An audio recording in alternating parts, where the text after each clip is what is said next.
அன்பான தோழர்களே,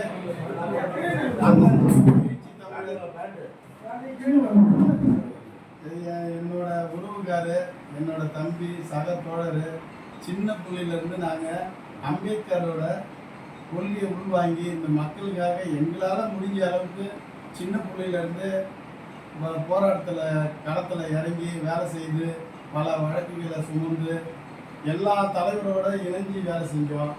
ஐயா இளையபெருமாள் ஐயா தான் அப்போ தலைவர் தமிழ்நாட்டுக்கு எங்களுக்கு தெரிஞ்சு.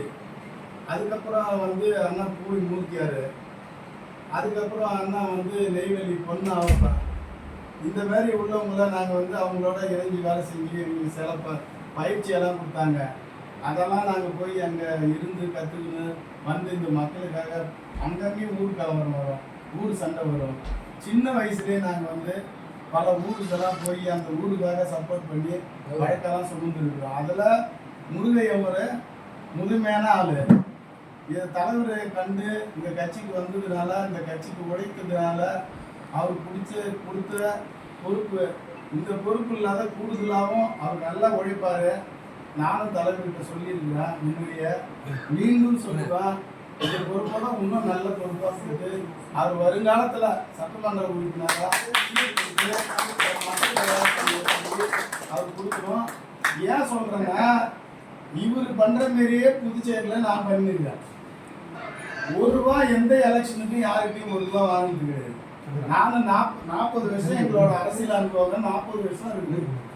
இது நாங்கள் அனுபவிச்சு ஒவ்வொரு மண்ணீர் மக்கள்கிட்டையும் ஒவ்வொரு மாட்டு சமுதாயத்துக்காரங்கிட்டையும் அடி உரம் வாங்கி இந்த கட்சிக்காரங்க இந்த மக்களுக்காக உழைச்சிருக்கோம். அதில் இவருக்கு ஒரு ஆள். எங்கள் கூட இருந்த தம்பிங்க நிறைய பேர் 2-3 பேர் இறந்துட்டாங்க. இன்னும் நிறைய பேர் இருக்கிறாங்க. செல்வத்தில் முருகானந்தம் ஒரு தம்பி இருக்காரு, இங்கே சங்கர் இருக்காரு, வேற யாரும் இங்கே இல்லை. கொஞ்சம் பேர் கலாந்த மணி இறந்துட்டாப்புல, கண்ணராசி இறந்துட்டாப்புல, நிறைய பேர் இறந்துட்டாங்க. இப்போ இருக்கிறவங்களாம் சங்கர், முருகன் இருக்கிறாங்க, முருகானந்தம் இருக்கிறாங்க, கோவிந்தார் சங்கர். இவங்கெல்லாம் நாங்கள்லாம் சின்ன பிள்ளை 40 வருஷம் அரசியல் அனுபவம் இருக்குது. தலைவர் கொடுத்தது சரியான பொறுப்பு இருந்தாலும் எனக்கு என் மனசுக்கு அது திருப்தி பண்ணல. நான் அவர்கிட்டயே சொன்னேன், நீ எல்லாம் நல்ல பொறுப்பு வாங்கி வரணும்னு. அது மாதிரி நல்ல பொறுப்பாக கொடுக்கணும். மீண்டும் சொல்கிறேன், அவருக்கு சட்டமன்ற உறுப்பினர் எல்லாரும் சேர்ந்து கேட்போம். நானும் சப்போர்ட் பண்ணுறேன். என் சூழ்நிலை இருந்தாலும் நானும் அந்த தடவை புதுச்சேரியில் கேட்பேன். அப்படி இல்லைன்னா என் பையனுக்கு கேட்பேன். நான் குறைச்சிடுவேன். புதுச்சேரியில் கட்சியை வளர்த்துருக்குறேன். அதனால் இவர் இதுக்காக நான் சொல்கிறேன், அதை சொல்லக்கூடாது, அங்கே தான் சொல்லணும். இருந்தாலும் நீங்கள் எல்லாரும் ஒத்துழைப்பு கொடுத்து அவர் கூட இணைஞ்சு வேலை செய்யுங்க. அவர் அம்பேத்கர்வாதி. நீங்கள் எல்லாரும் இங்கே இருக்கிறவங்க எல்லாருமே சாதாரணமாக இடம் போடக்கூடாது. அம்பேத்கரை உள்வாங்கினவங்க அத்தனை பேரும் புத்தரை உள்வாங்குவாங்க. புத்தரை உள்வாங்கினவங்க அத்தனை பேரும் அண்ணன் திரும்ப உள்வாங்குவாங்க. ஆனால் தலைவர் எழுச்சி தமிழர் அதெல்லாம் புரிஞ்சுக்கிட்டு தான் அவர் கொடுக்குறாரு.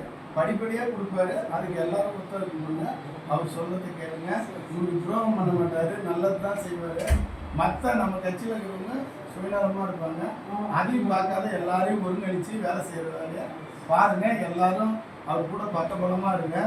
அவரை வாழ்த்து பெற தலைவருக்கு நன்றி சொல்கிறாங்க. அவர் கொடுத்ததுக்காக என்னோட உறவுக்காராக இருந்தாலும் என்னோட சக தோழராக இருந்தவர். தலைவருக்கு நன்றி, தலைவருக்கு நன்றி, தலைவருக்கு நன்றி.